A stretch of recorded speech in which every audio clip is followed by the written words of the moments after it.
حضرت ابو ہریرہ رضی اللہ تعالیٰ عنہ فرماتے ہیں کہ صدقے کے مال میں حضور نے مجھے امین مقرر کیا، پہرے دار مقرر کیا. تو کہتے ہیں میں پہرے پہ تھا، ایک شخص آیا، اس نے چادر بچھائی اور جلدی جلدی سے کھجوریں وہ مال اپنے کپڑے میں ڈالنے لگا. میں نے دوڑ کے اس کو پکڑ لیا تو اس نے اپنا آپ مجھ سے چھڑانا چاہا، لیکن میرے ہاتھوں کی گرفت مضبوط تھی، وہ چھڑا نہ سکا. اس نے کہا کہ میں کثیر العیال ہوں، میرے چھوٹے چھوٹے بچے ہیں، بھوک نے مجھے چوری پہ مجبور کیا، میں کوئی پیشہ ور چور نہیں ہوں. کہتے ہیں مجھے ترس آ گیا، میں نے اس کو چھوڑ دیا. خیر رات گزر گئی، صبح ہوئی، حضور کی خدمت میں حاضر ہوا تو آقا کریم نے فرمایا ابو ہریرہ رات والے چور کا کیا بنا؟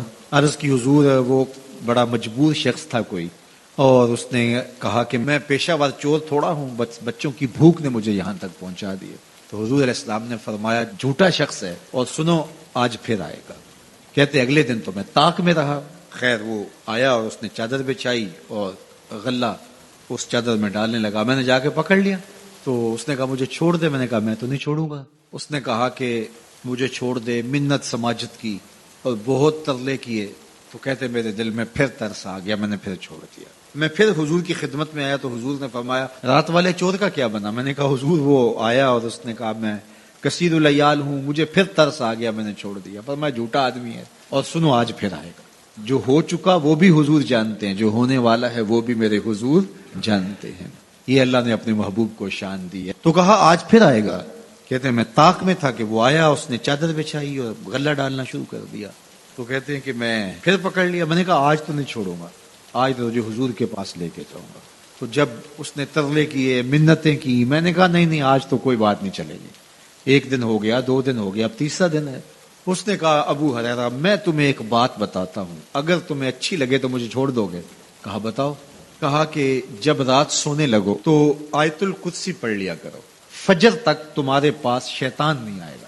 کہتے ہیں بات بڑی اچھی تھی، میں نے اسے چھوڑ دیا. حضور کی خدمت میں پہنچا تو پھر فرمایا وہ رات والے چور کا کیا بنا؟ میں نے کہا حضور اس نے مجھے یہ وظیفہ بتایا. حضور نے فرمایا بندہ تو جھوٹا ہی تھا لیکن بات سچی بتا گیا. اور پھر فرمانے لگے ابو ہریرہ جانتے ہو وہ 3 دن جو آتا رہا وہ کون تھا؟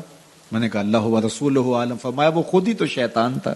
3 دن جو آتا رہا وہ خود ہی تو شیطان تھا. اب شیطان بڑا تگڑا ہے لیکن ابو ہریرہ پکڑے تو چھڑا نہیں سکتا. یار ابو ہریرہ پکڑے تو شیطان چھڑا نہ سکے، اگر حضرت عمر پکڑ لیں تو یہاں تو آ گیا نا، حضرت عمر کے سامنے تو آنے کی ہمت بھی نہیں کرتا.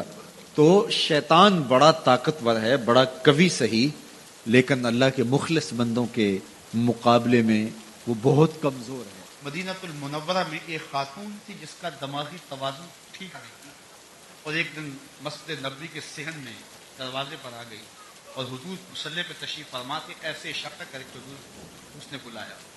آقا کریم اٹھ کے اس کی بات سننے کے لیے تھی. آج پیر صاحب ہوں، مولانا صاحب ہوں، سرمایہ دار ہوں، چودھری صاحب ہوں، سیاستدان ہوں، ایک سٹیٹس ہوتا ہے. مجھے بتائیے رسول اللہ سے بڑا سٹیٹس کس کا ہو سکتا ہے؟ لیکن اس مسکین خاتون کی بات سننے کے لیے دروازے پہ چھوڑا. اس نے کہا میں آپ سے کوئی باتیں کرنی ہے. فرمایا کرو. کہا یہاں نہیں کرنی. کہاں کرنی؟ مسجد نبوی سے باہر جگہ تھی کھلی کشادہ. کہا وہاں آئے، میں نے وہاں باتیں کی. حضور وہاں چلے گئے. کڑکتی دھوپ، عرب کا موسم. پھر حضور نبوت کی ذمہ داریاں، نازک بدن، قیمتی وقت. لیکن اس نے جوں کھڑا کیا حضور کو. اچھا مردوں کی نسبت عورتوں کی گفتگو کچھ طویل ہوتی ہے، اور پھر اس کا توازن عقلی بھی ٹھیک نہیں تھا. پھر سننے کے لیے حضور مل جائیں تو پھر کون بات مختصر کرے گا؟ اس نے جوں باتیں چھیڑی. گھنٹے گزر گئے، حضور سن رہے ہیں. حضرت عمر اور باقی صحابہ کو بڑا غصہ آ رہا ہے کہ یہ بار بار باتیں کر رہی ہے، اور حضور علیہ السلام خود سن رہے ہیں، اس لیے کچھ کہہ بھی نہیں سکتے تھے. جب وہ خود جانے لگی تو حضور کی خدمت میں حاضر ہوئے. حضور کار نبوت کی اہم ذمہ داریاں آپ کے کندھوں پہ، اور نازک بدن، اور یہ عورت تو ایسی ہے کہ اس کو دیکھ کے لوگ راستہ بدل لیتے. اس کا توازن عقلی کچھ ٹھیک نہیں ہے، اور لوگ مدینے کے اس کی بات نہیں سنتے، اس کو منہ نہیں لگاتے، اور آپ نے اتنا وقت اسے دیا. تو حضور نے فرمایا عمر پورے مدینے میں اس بیچاری کی کوئی نہیں سنتا، میں بھی نہ سنوں. پھر وہ جا رہی تو اس کو آواز دی. کہا بڑھیا جب باتیں زیادہ ہو جایا کرے جہاں مرضی کھڑا کر کے محمد کو سنا لیا. تو لاؤ اسی زمانے میں ایسا. تو پھر مجھے بتاؤ ہم اس نبی کا میلاد نہ منائیں، اس نبی کا ذکر نہ کریں؟ میں تو جیوں گا اس نبی کے لیے، میں تو مروں گا اس